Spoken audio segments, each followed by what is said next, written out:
Broadcasting live. It's America's longest running talk show on computers. It's Computer America, bringing you the biggest names in technology with guest interviews, new products, and your emails. Listen live at computeramerica.com on any device around the world.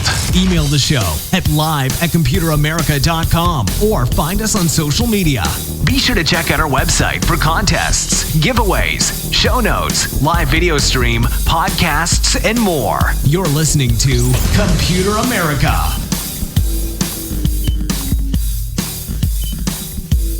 Hello and welcome into the Computer America Show, everyone. We are the nation's longest running, nationally syndicated radio talk show on computers and technology.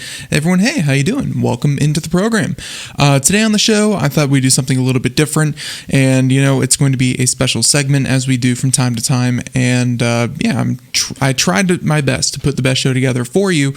That over the course of the next hour, I have something that I can point to and answer people.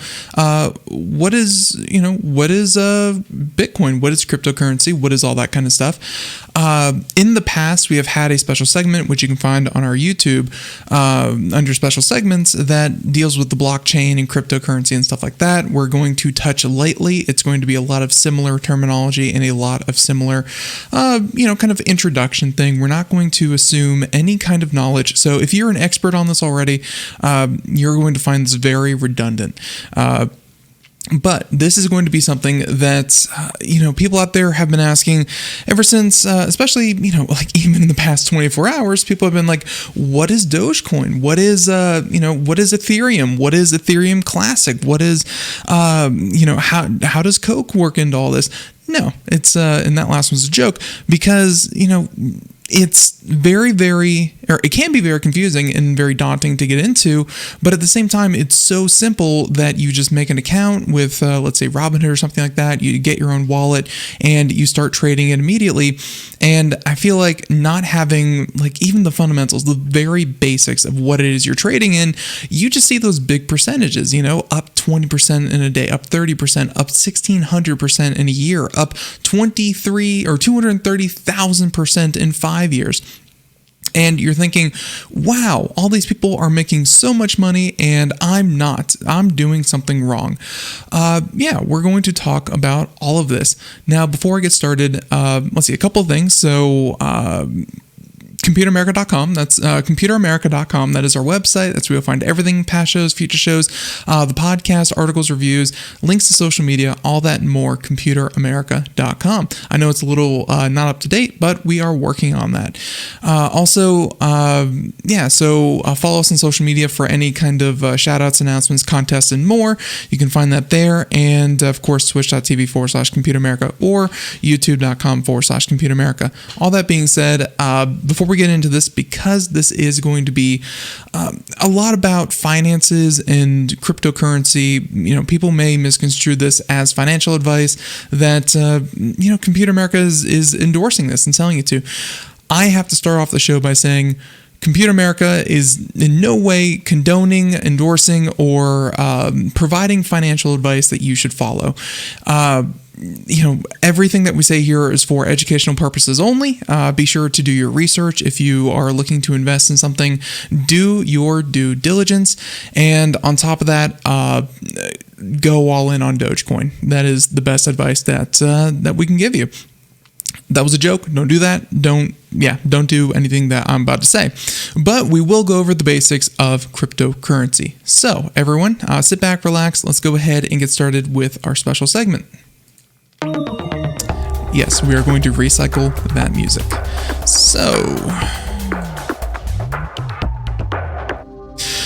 going to try to break this down as best I could, try to rack my brain because, there's so many things that you start explaining one thing and it starts to get into the terminology of other parts of it that people wouldn't really know about it. Doge forever indeed. But let's start with the basics. What is a cryptocurrency? And I have that definition right here and we'll break it down after that.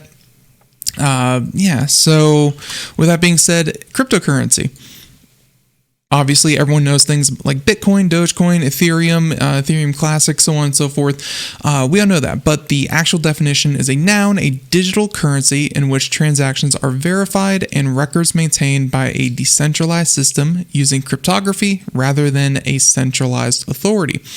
So a couple of things there. It is a currency. So break it down: cryptocurrency, cryptography, currency.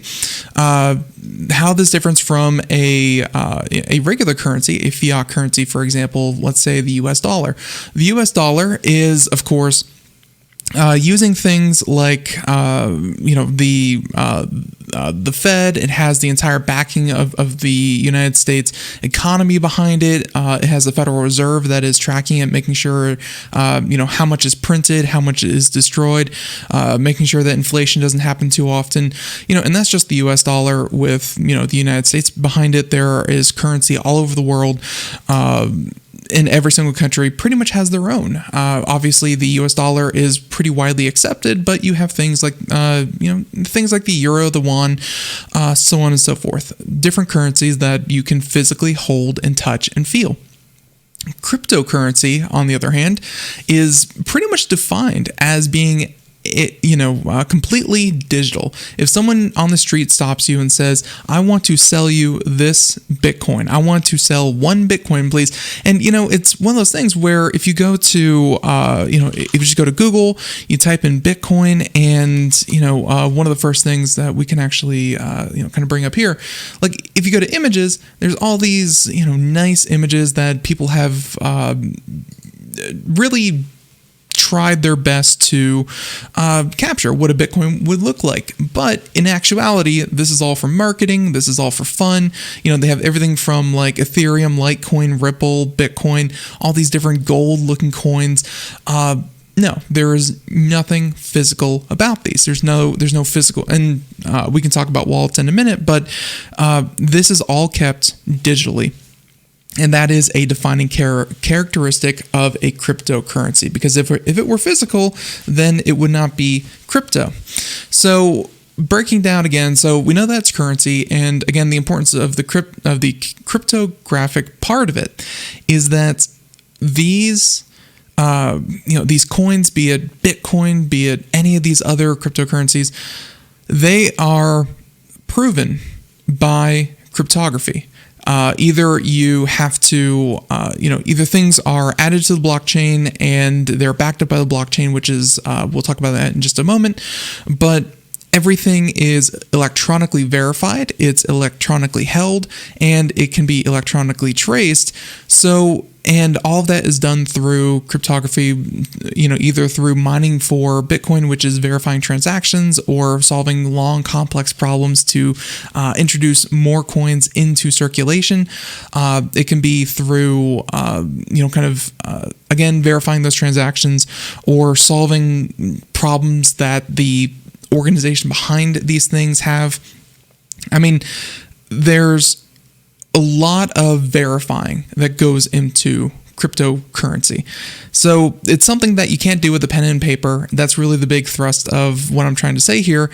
It's not something that you take out a calculator and go, I'm going to earn a Bitcoin, and you start punching away at a calculator trying to solve these problems. No, they're long, they're absolutely horrendous, and actually one of the downfalls of Bitcoin, if it were to have one, is actually the complexity of these and how unnecessarily complex they can actually get. So there you go.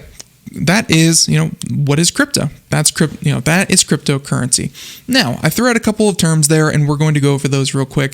Blockchain, that's going to come up often because that is the underpinning idea behind, really what it is that we're talking about here.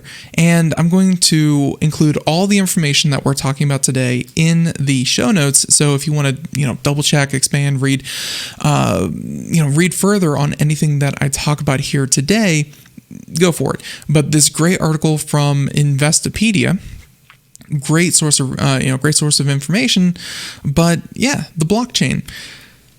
A ledger, a database. I think that most people would know about a database more than anything else. So it's essentially a giant distributed database. And whenever, they actually explain it pretty easily here. So they say that a database structures its data into tables, whereas a blockchain, which is what we're talking about here, like its name implies, structures its data into chunks or blocks that are chained together.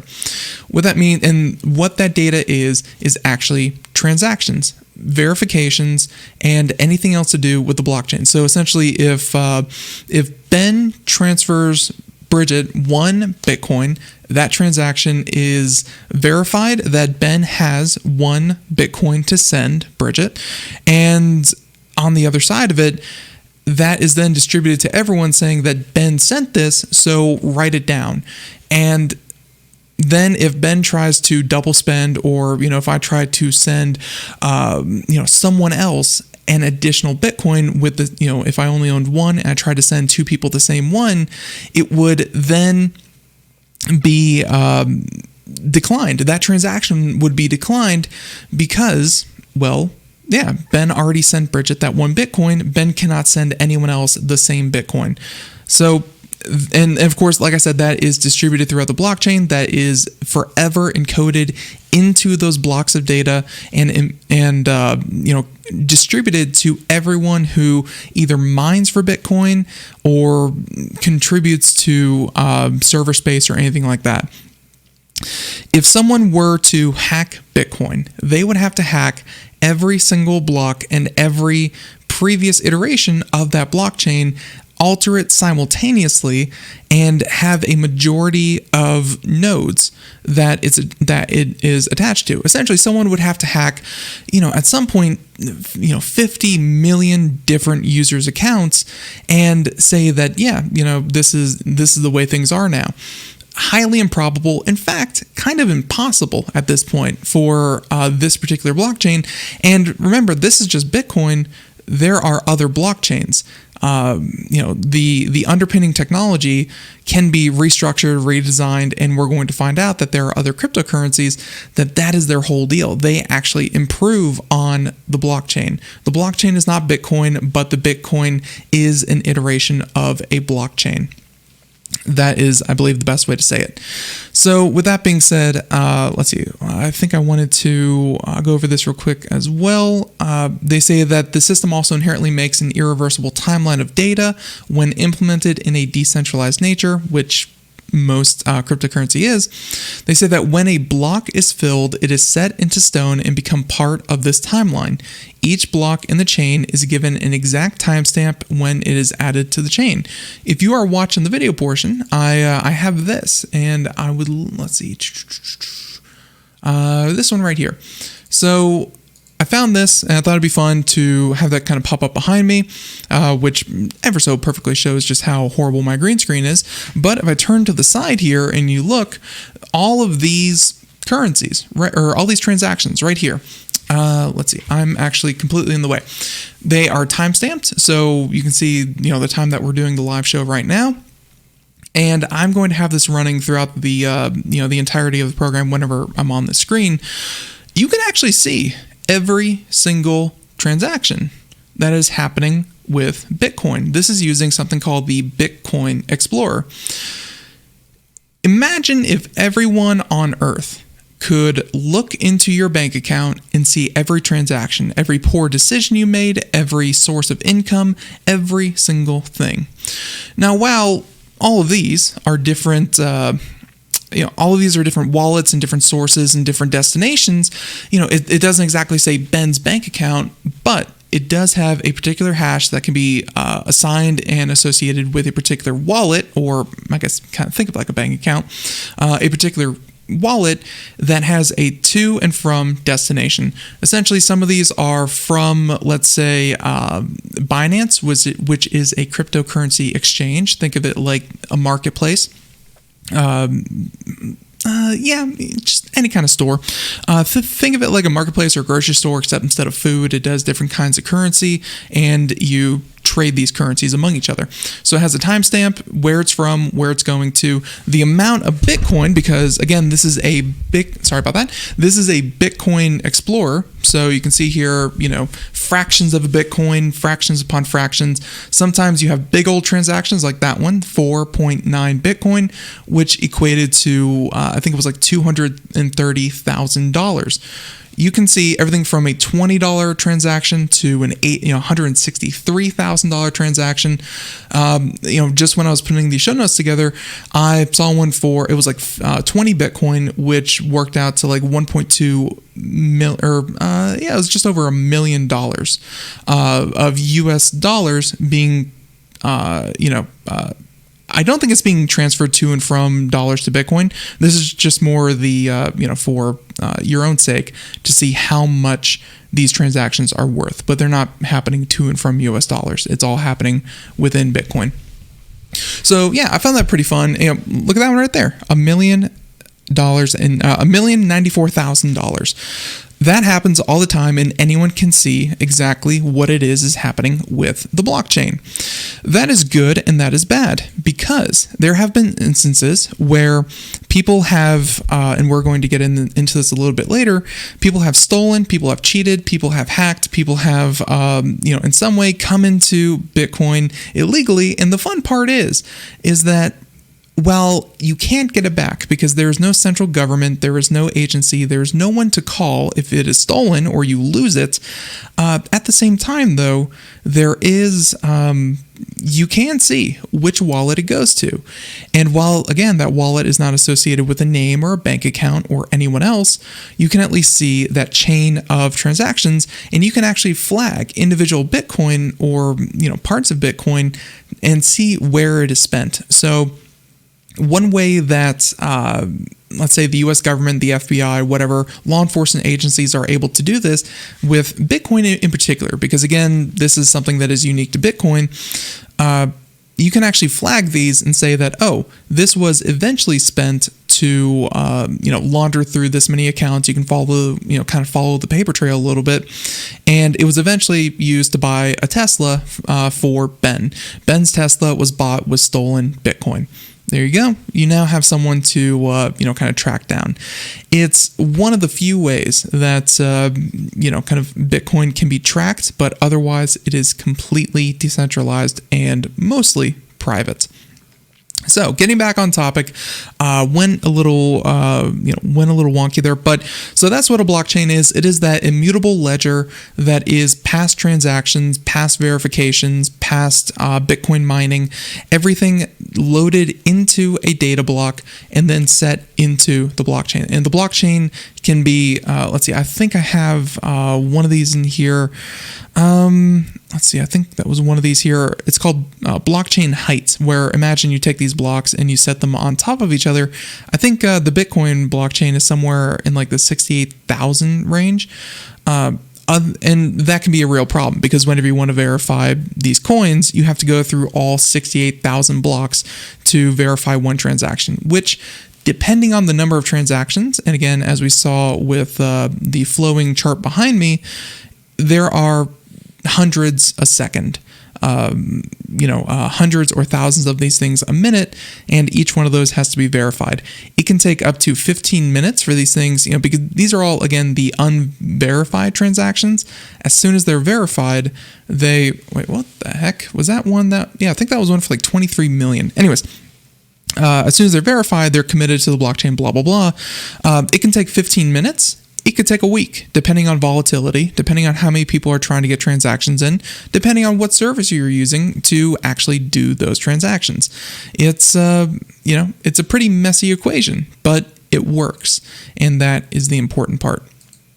So, continuing on here, and by the way, just actually one little side note about this whole blockchain thing, NFTs.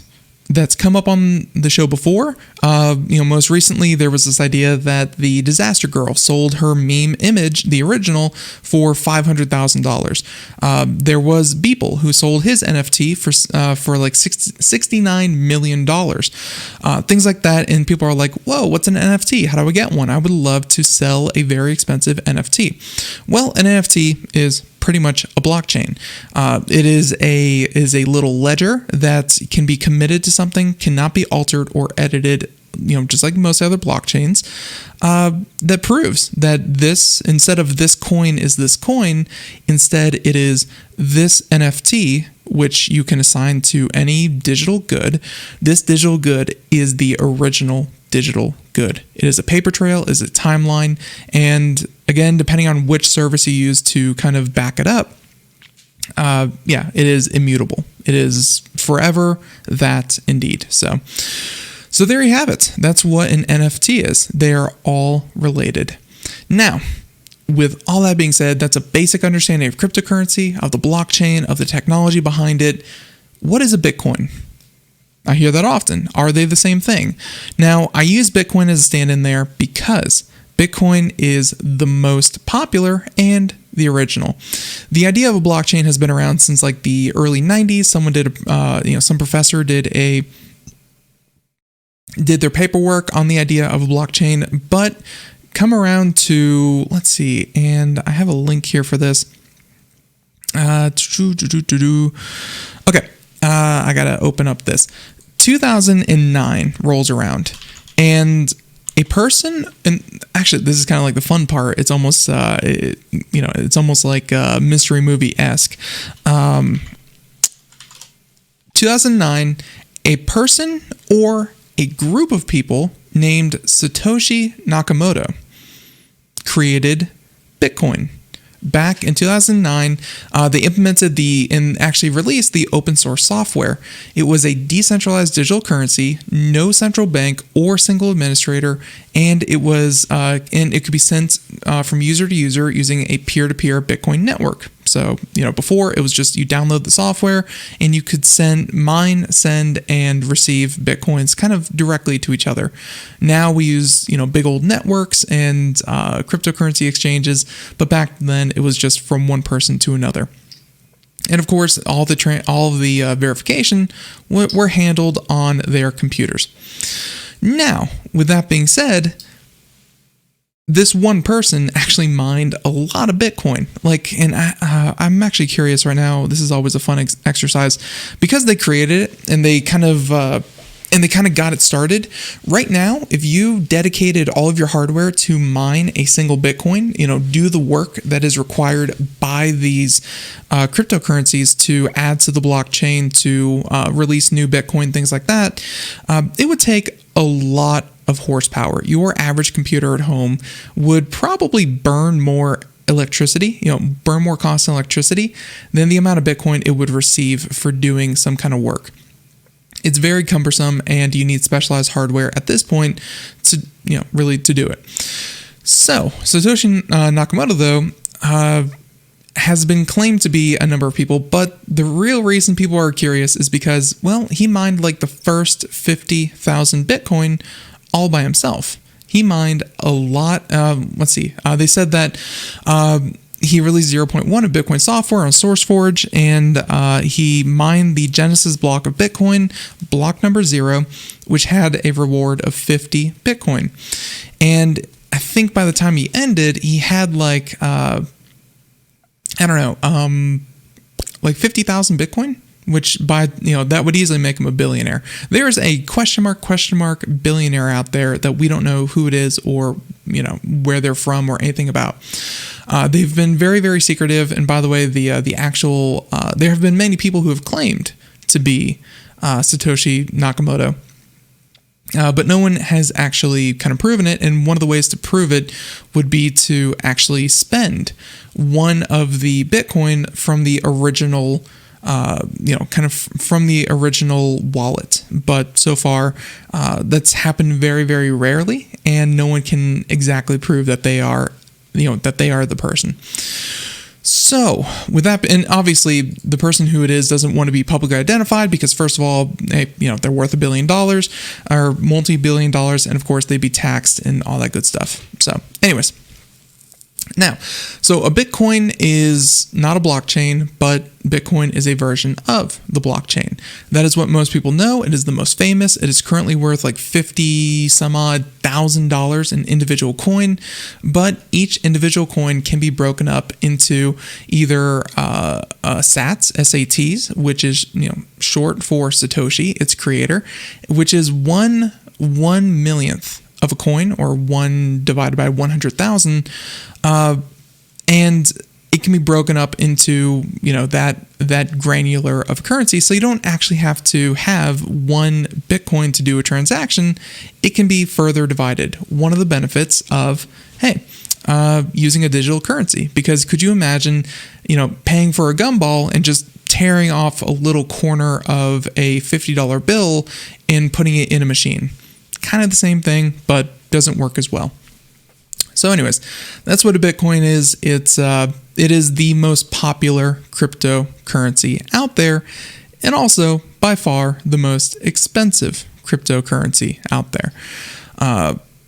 So just to get that straight in everyone's head. Now, with that being said, let's see. I have this one here, and okay, I wanted to cover this one as well, kind of the difference between a blockchain and a bank, although I'll just probably leave this to everyone else's reading. You can see this here. Kind of the benefits and positive and negative between using cryptocurrency and a traditional bank. And, it gives things like, what hours, traditional banks are open from 9 to 5. Bitcoin or, the blockchain, for instance, is open 24/7, 365 days a year. There is no stopping it. It goes on forever, every single second, whereas finances traditionally have to operate within certain hours. There are transaction fees, but that's handled, kind of behind the scenes. You pay a small fraction if you want to buy or send it, but most people really don't have to worry about that. Let's see, there's everything from, and yeah, we'll let people really dig down into this if they would like to, but yeah, there's a lot of nuance there. But the point is, the blockchain can be better or worse than a traditional bank. Now, anyways, continuing on here, I think we're going to go ahead and jump on over, and again, looking at these notes, why are there different cryptocurrencies? That's a good question to ask, because you may be thinking, well, you have Bitcoin, which is, again, the most popular, so why do Litecoin, Dogecoin, Ethereum Classic, why do Tether, USD coin, why do all of these other cryptocurrencies exist if there's already one that is overwhelmingly popular? So the answer is because anyone can make it.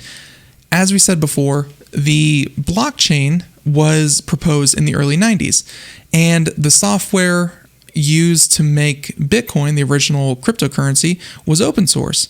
That means that anyone with some knowledge and some know-how could actually go out and make their own cryptocurrency. Now, why would you have a need to do that? Bitcoin was not exactly made with future-proofing in mind, and there have been instances in the past, which I can actually go to right here on the Wikipedia, because again, most of this is kind of open source and happened in a lot of different communities. Wikipedia is actually the best place to get this. The history of Bitcoin starts in about 2009, and over the course of time, you had things where the community wanted to do things like, before it was kind of peer-to-peer, and the community wanted to switch over to the Lightning Network. That's when, and during that transition, a group of people said that they wanted to stick with what they had, improve it, in other minor ways. And then another group of people said, you know what, no, this needs to happen, and it needs to happen immediately, in this drastically. So you have Bitcoin, and then another group split off, gave everyone the same amount of Bitcoin Cash, and essentially said, we're making our own cryptocurrency, forget all this mess, and we're giving everyone the equivalent of what they already have, and then we are continuing on. And then Bitcoin Cash was created with a better peer-to-peer network, a better, faster Lightning network that would take seconds instead of minutes. You may think, well, why wouldn't they just switch over? That sounds so much better. It's a straight up upgrade. And it's because, well, you can't really come to a consensus. There's no central agency that wags their finger and says, this is the way things work. No, it has to be done by consensus among the community. And that used to be, kind of possible when there were maybe, a couple tens of millions of dollars floating around and people could kind of vote with their wallets and do things like that. Nowadays, cryptocurrency is worth like $2 trillion. Like that's not a number that I'm lying about. It is worth $2 trillion. It's a really big community, and there's no way to really get a true consensus. So the easiest thing to do is just to do a fork and go on and try to improve it as best you can. Now, with that being said, that was just one instance. That was Bitcoin to Bitcoin Cash. Other people have created their completely separate ones, which you could get into things like Tether. Tether is an example that we'll talk about a little bit later. But the main point of this cryptocurrency is that it's a digital currency. It's just like every other cryptocurrency. It can be divided, spent, sent. Transaction fees are low. It's very, very quick. It can be integrated. It's very secure. It is a great cryptocurrency, but what separates it, unlike the others, is that while it's still strictly digital, it is completely backed up by gold. This agency behind Tether, as people invest into Tether, they take that money, in some form, and they collectively purchase reserves. So it's actually backed up by gold, dollars, some form of currency. They even have a proof of funds that you can click right here on their site, sends you to a nice little PDF.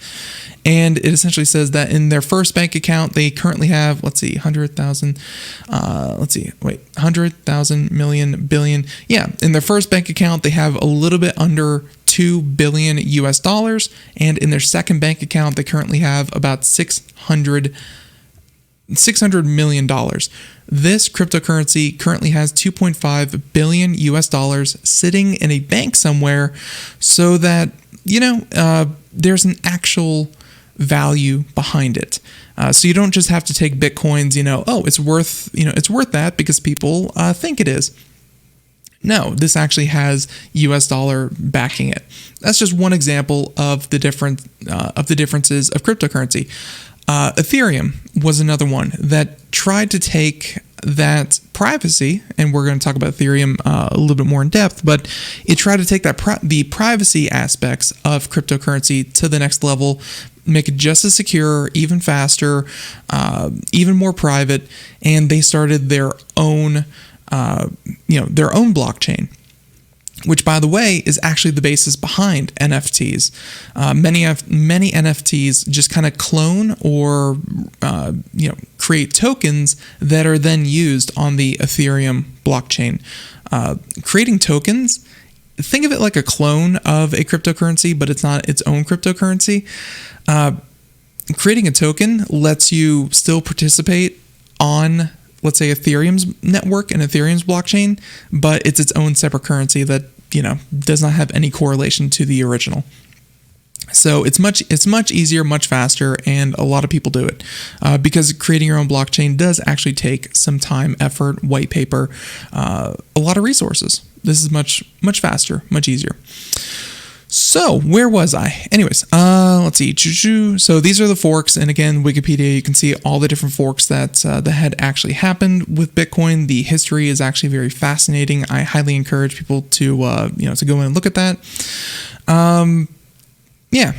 So with that being said, that's what a fork is. And actually, let's see. I have this here as well. This is a resource from Robinhood. And honestly, the biggest thing you need to know is this right here. This little image, if you can see on the screen, of a train departing two separate ways down a railroad track where, you assume that the train's going down the track. There's a left turn. Part of the train continues down the track that it's already on. The other part of the train takes a hard left. That is the difference. So yeah, it's it then becomes a completely different one. Still the same, but different in its own fundamental way.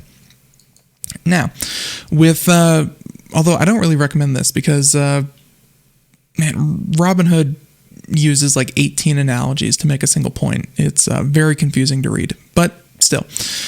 Now, the next question is, why has cryptocurrency gone up so much? Which is probably why you're listening to this, because you're thinking, Ben, Dogecoin went from 0.002 cents to 60 cents in a matter of a couple months. And that's a lot of gain. That is like 230,000% increase. Why is it worth that much? Who says it's worth that much? That kind of thing. Dogecoin in particular, I'm going to set aside because that is a conversation in its own right.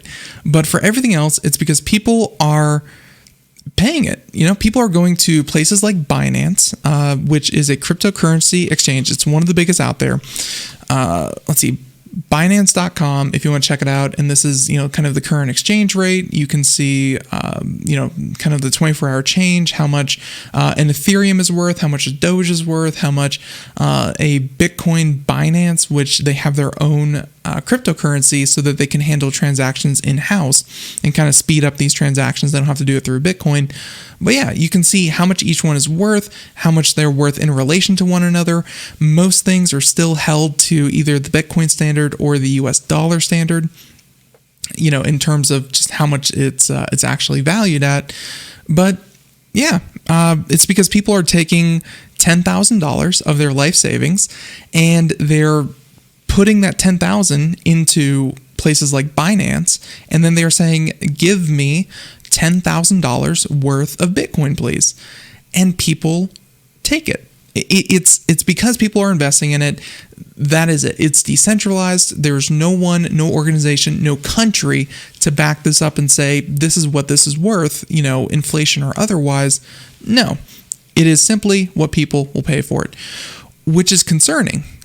And why I've never strictly told anyone, you should definitely get into this, you should definitely buy into this, is because, where's the end? Where's it stop? Where's it going? That kind of thing. I mean, as soon as people lose faith, and I will admit, cryptocurrency as a concept is most likely not going to go away. The blockchain is a very important technology. It's like saying cell phones, cell phone waves or 5G or 4G is going to go away. No, it's a fundamental technology and it does have a purpose. Cryptocurrency, what makes these things valuable is that everyone believes that they're not fake, is that they're not, they can't be hacked. People trust them and they're going to stick around for a while. So, back when it was worth $300, kind of when I first heard about it, it was worth, $10 or something like that. A lot of people thought, wow, that's totally not worth it. There was a pizza that was purchased with like 20,000 Bitcoin. And it was, it was very remarkable because it was the first time a decentralized, unproven currency had been used to pay for a real life good. Someone traded 20,000 Bitcoin for a pizza. That's amazing. Someone actually, made the first transaction. Nowadays, that pizza would be worth, $10, $100 million, whatever that is. Clearly not a good deal, but it had to start somewhere. And then, of course, where it's going, nobody knows. It's one of the reasons why I really dislike a lot of the financial advice around cryptocurrency, because a lot of people have stake in it. A lot of people have either large investments themselves in cryptocurrency, or they stand to make money off of it. These altcoins, these alternative coins that we can talk about here. Back in 2017, when Bitcoin first hit $20,000, a lot of people started up their initial coin offerings, creating their own coins, and they promoted them through things like McAfee, not the antivirus, but the crazy person who started it. Things like McAfee, other channels where they would promote these altcoins, and then they would turn around and sell it. And the people who were caught up in, trying to find the latest coin, the best coin, the newest coin, were then left holding a completely worthless currency. It could have been its own coin. It could have been a fork that someone had started. There was one called Bitcoin Platinum. If you ever want to see a cautionary tale, Bitcoin Platinum. So obviously anyone can, just decide to do this on their own. The person who started Bitcoin Platinum, and let's see, I can get to it. The person who started Bitcoin Platinum was actually a teenager who found out how to do this. And I believe he was like in the Philippines or something like this. Sorry, the page isn't even loading.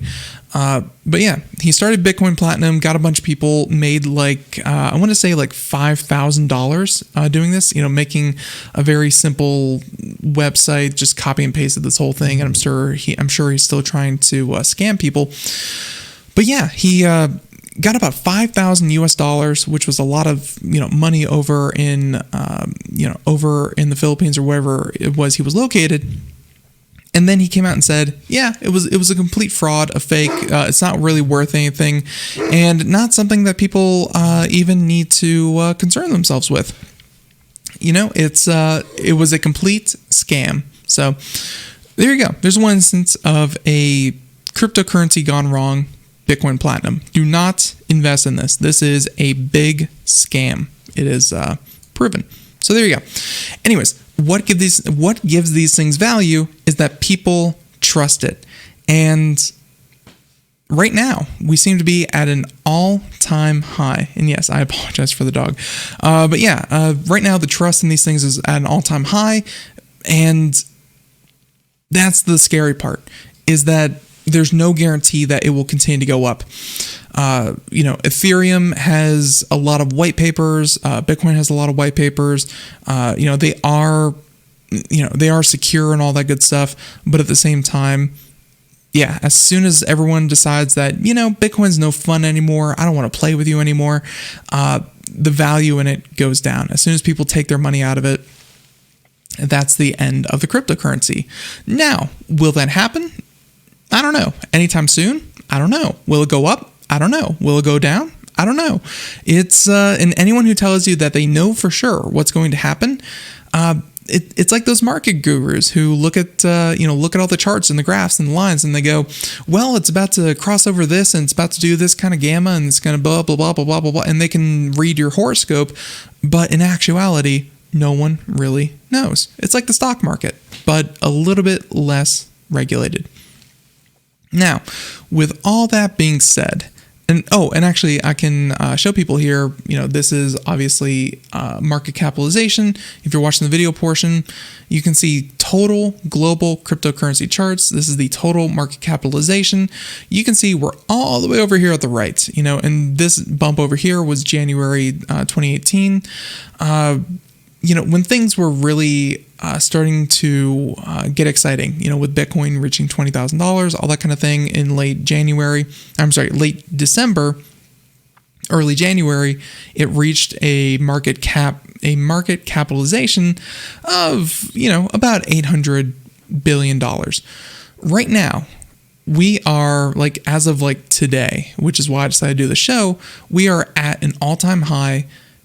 Cryptocurrency in general is worth about $2.224 trillion. That is a lot of money, and especially for something that is, in most cases, completely unregulated. Now, and also think about this, the 24-hour volume that we're looking at, the amount of money that is trading hands one way or the other, just like this happened, middle of last month. 100,000 million billion. Yeah. You had like 300 and you had $300 billion being exchanged from one person to another among each other. It's a very volatile market, and we are reaching a fever pitch. Does it keep going up and up and up and up? Who knows? Does it go, does it come crashing back down? Who knows? History says that it's only gone up, but yeah, we're in uncharted territory, and it's extremely high and extremely volatile. So something to be warned about. Now, with that being said, I also have a segment here, how to acquire your own Bitcoin. The short answer is you can download a wallet. You can Google how to get a cryptocurrency wallet. You would install it on your computer. There are cloud services that will do it for you. Be very careful with those, because if you download the wrong one, it can be a fake and people can steal your cryptocurrency. And then once you have a wallet, or you download a Robinhood account or something like that, you come to Binance. You would, of course, log in, register, put in your money, attach your bank card, your bank account, your card, whatever, burn your dollars, and then receive the equivalent in Ethereum, Doge, Bitcoin, whatever. It's actually pretty easy, and it's gotten a lot easier over the years for people to get invested in cryptocurrency. Again, Computer America is not financial advice. We don't recommend that you do this, and if you do this, it's not our fault if you lose everything. Make that clear. Now, with all that being said, and also, again, a wallet, think of it like a bank account, but the fun thing about a wallet is you can create as many of them as you want, and they're completely anonymous, private, depending on which one that you get. And you essentially, just like a wallet and just like money, you store your currency in your wallet. There's usually a public key and a private key. So instead of a bank account or your name or anything like that, you would share with people your public key. That public key can be seen by everyone because it is, again, public. You can, let's say you want to receive Bitcoin, you would send them your public key. They would then send the Bitcoin to your public key. And then for you to access it, you need your public key and your private key. And once you have both of those, it's essentially your login information, your username, and your password. And then there you go. You have access to the wallet. Much, much, much money has been lost because people forget their private key. And because of the way that these things are mostly set up with these wallets, no one has access to your private key other than you. It's not like you can call up your bank and be like, hey, I forgot my password, help me out here. If you lose your private key, you are screwed. That's it. Everything in that wallet is completely lost. You have no more access to it. Read about the guys who, there was someone who had his private key attached to, or stored on his hard drive. He then threw his hard drive away by accident, which held about $50 million worth of Bitcoin. If you're ever having a bad day, think about the guy that threw away $50 million by accident. He didn't even care he had so much Bitcoin until it started to go up, and then he realizes day by day that, oh no, I've lost even more money every time that goes up. It's really incredible, some of the stories that have happened.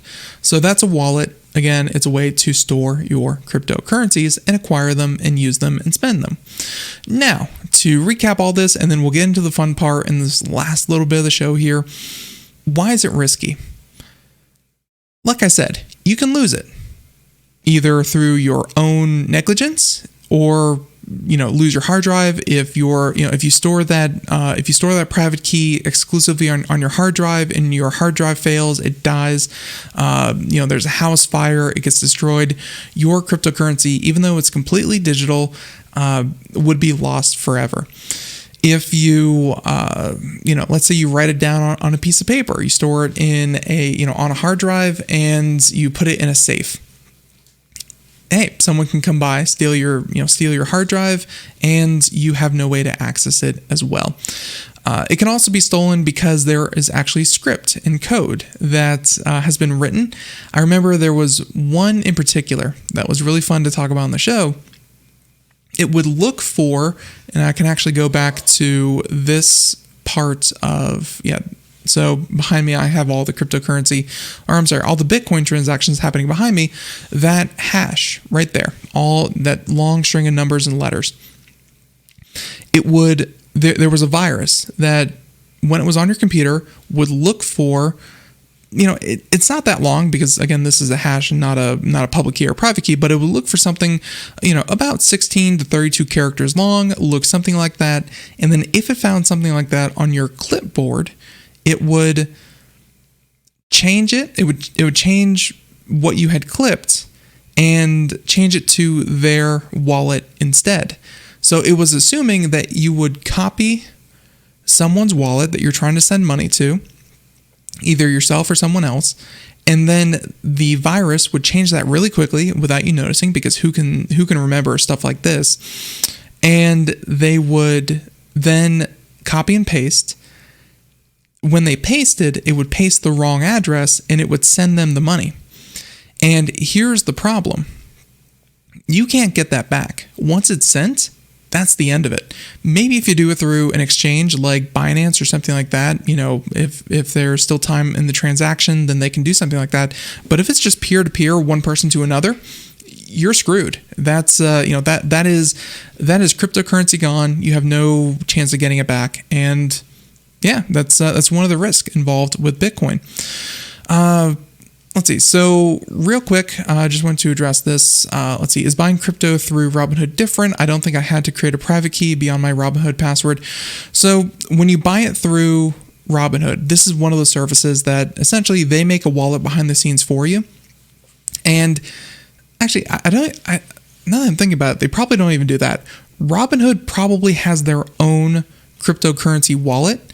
And every time that you buy cryptocurrency through Robinhood, it's probably transferred or at least earmarked or assigned to each individual account, and the transactions are probably done in bulk behind the scenes later. So it's more like you're doing it with like a little bit of a buffer, or I'm sure that Bitcoin, let's see how much, we can actually look that up, I bet. How much Bitcoin does Robinhood own? So let's see. Robinhood probably has their own cryptocurrency, and you buy and trade based on what they already own. They can probably buy or sell cryptocurrency as they need it behind the scenes, but you are essentially using their wallet, their currency, and their transactions.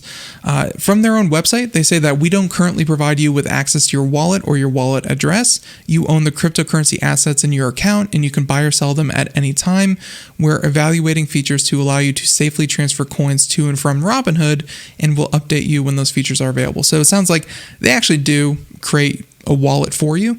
They just don't give you access to it. They create it behind the scenes and they handle all the transactions for you. But as of this moment, they do not give you access to that wallet. So yeah, they make it a little bit easier to do that wallet.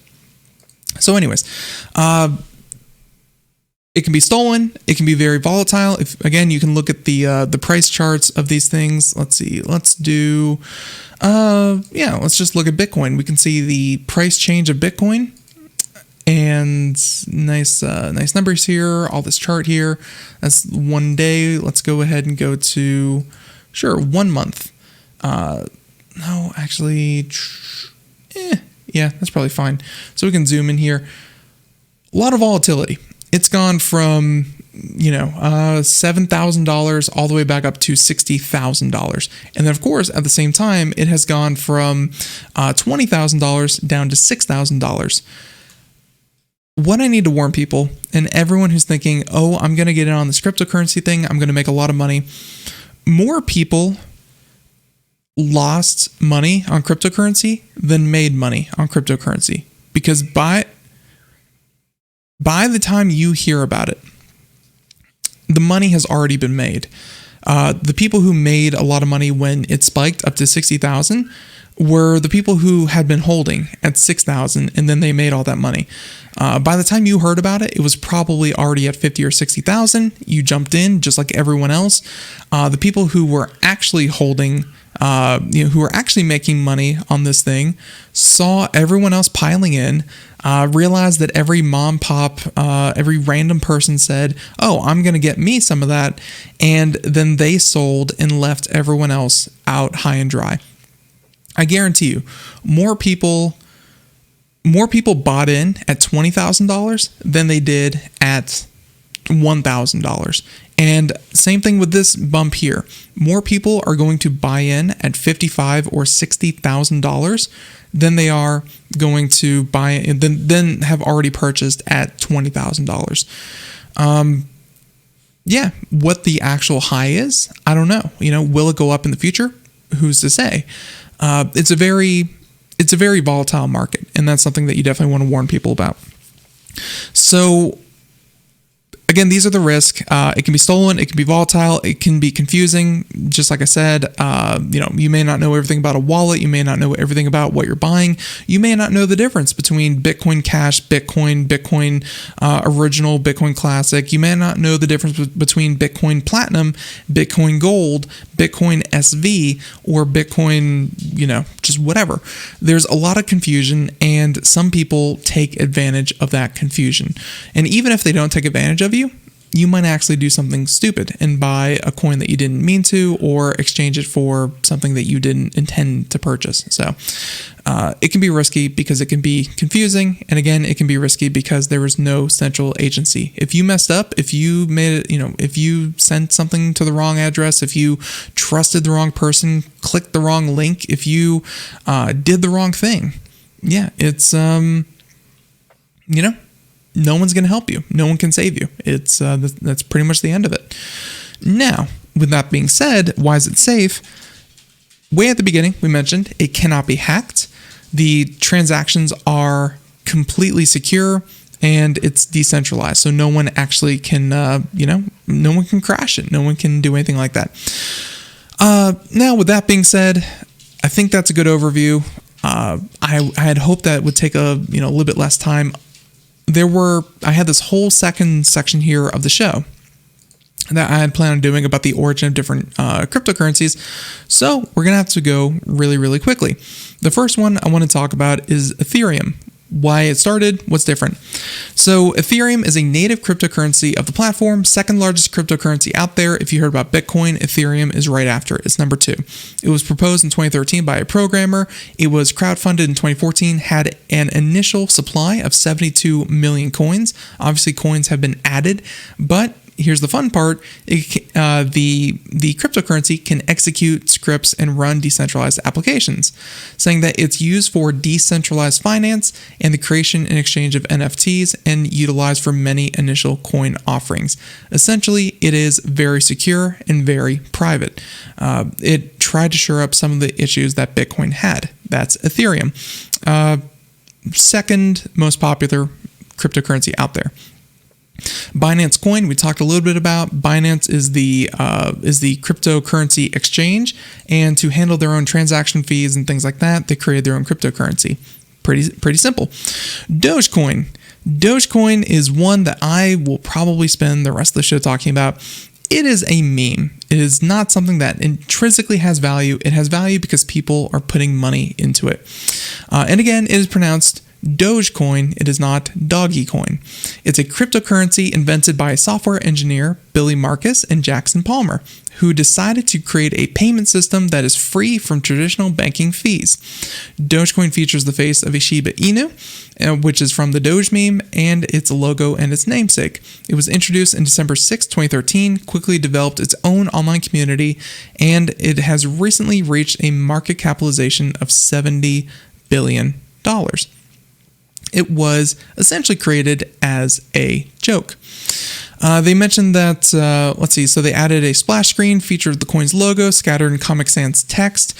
They reached out after seeing the site, started an effort to develop the currency, and blah, blah, blah, blah, blah. Long story short, so it was created by an IBM software engineer. Trying to see exactly what it is I'm looking for here. the growth occurred during a time when Bitcoin and many other cryptocurrencies were reeling from China's decision to block Chinese people from using cryptocurrency. 3 days later, Dogecoin experienced its first major crash, dropped 80% due to this event, and a large mining pool exploiting the small amount of computing power required at the time to mine Dogecoin. Overall, it really wasn't a thing until July 2020. Here we go. July 2020, it became a TikTok meme where people were saying, let's get Doge to $1, which is really kind of currently where we're at. In January 2021, Dogecoin went up over 800% in 24 hours, attaining a price of 7 cents. As a result, they encouraged Elon Musk and all the other Wall Street bet craziness.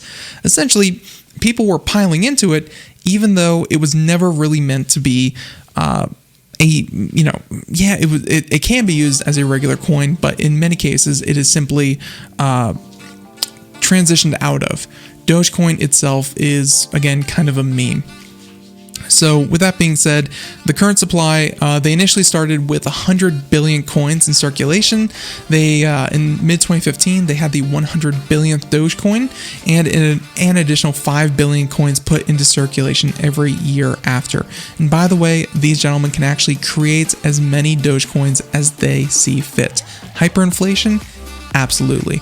So, unfortunately, I don't have enough time in this segment to do everything about this, but that should be a good introduction to cryptocurrency. I hope that you learned something, and don't go crazy. It's all a meme. So, everyone, thank you so much for tuning in. Have a great day. Thank you so much. I apologize I did not get to everything, but there's a lot of cryptocurrencies out there. Have fun, be safe, be smart. Catch you next time. Bye, everyone.